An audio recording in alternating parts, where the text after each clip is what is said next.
Ég var við nám í Reykjavík fyrir mörgum árum síðan. Bárust mér reglulega litlir glærir pokar fullir af haki. Þeir voru látlausir, ómerktir og varð ekki ráðið af þeim. Hver sendandi var, það var rækilega nýtt fyrir enda pokana til að fyrirbyggja skemmdir hakksins.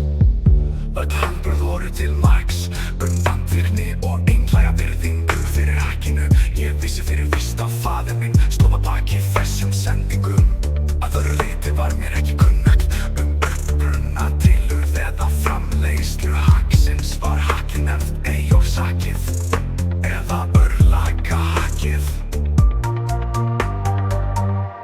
Í áraraðir nutu ég og sambýlingar mínir þessara sendinga og alveg áætlað var hakkið borið á borð vikulega. Þriðja hvern dag þegar mest lét.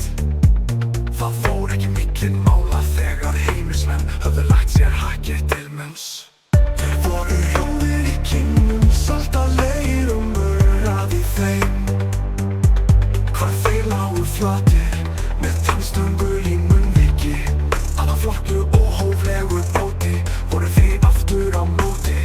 Ákaflega viðbragðsseinir og latir fram eftir kvöldi. Það leið ekki á löngu fræðars úr hakksins reis og urðu tíðari fyrirspurnir hakkið. Skyndilega áttu ólíklegustu menn erindi á heimili mitt á Magnústímum og létu sig hakkið varða.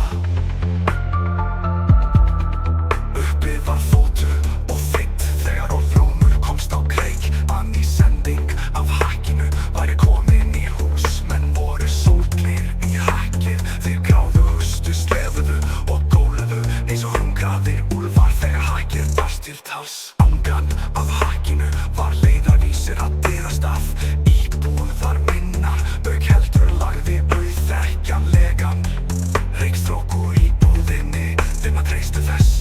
Þegar reykur hakksins liðaðist upp húsvegg og bar við sólrauðan eða fagurbláan himinn var tilfinning sög áþekkt þegar beðið litri yfir reyks upp á þaki Sixtínsku kapellu. Að öðru leyti var margt sammerkt valið páfana og matreiðslu hakksins. Þannig giltu mjög strangar reglur hvernig staðið var að matreiðslu þess. Með sama mót og aðgangur að kardínálum bannaður þegar valdhafa stendur yfir. Var aðgangur óviðkomandi eldhúsi óheimil þegar hakkið var matreitt. Ég var drifinn áfram af hakkinu, hvort heldur í námi og íþróttum. Hakkið var svermið og skjöldur til hugsunum. Lífan hakksins var óhugnaleg. Án hakksins var ég einfættur klyfjaður serpi í snarbröttum hlíðum Himalajafjalla. Ég var hvort vegg í senn tilvistar ástæða hakksins og leiksoppur þess. Úr þessu varð að bæta ef ég hugðist lifa sem frjáls maður. Ég fluttist búferlum til Kaupmannahafnar og fendi þá þegar yfir stóð mína. Langur hrammur hakksins laut í læra haldið, hann náði ekki til mín lengur. Hátíðar, ljós og friðar, það gull og rauðleitur gerði. Bílskur ónotalegur ómur staða frá víðtæki ró og friður svífur yfir vötnum. Í óðaönn verið að leggja loka hönd á undirbúning fyrir hjúpnareytingu, skötuveislu, venju samkvæmt. Við tilfærslu spýtnabragðs kemur í ljós stíguleg maskína úr hið stáli. Starðarinnar hakkavél andrúmsloftið tekur stakka skiptum eins og hendi sér veifað. Faðir minn þagnar og horfir kaldranalegur og tómu augnar á það maskínuna. Jólandi skyndilega vískari, það drungi í lofti. Á svipstundu fjarlægja sálin okkar og samband okkar kollvarpast úr föður og syni í framleiðan og neytanda.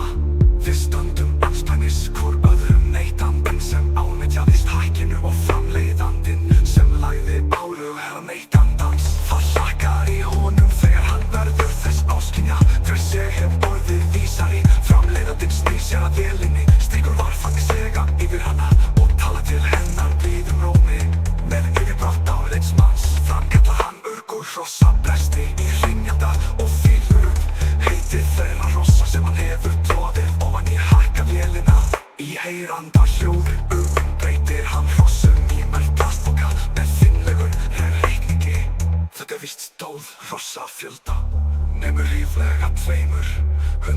Fluttum stofninn sinn norður Múlasýslu eins og hann stendur nú.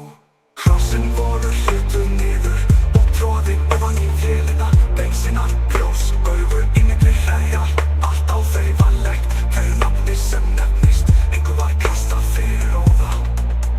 Því næst var hakkið sett í litla glæra poka. Neytandinn orðlaus spurnum, loft læfi blandið.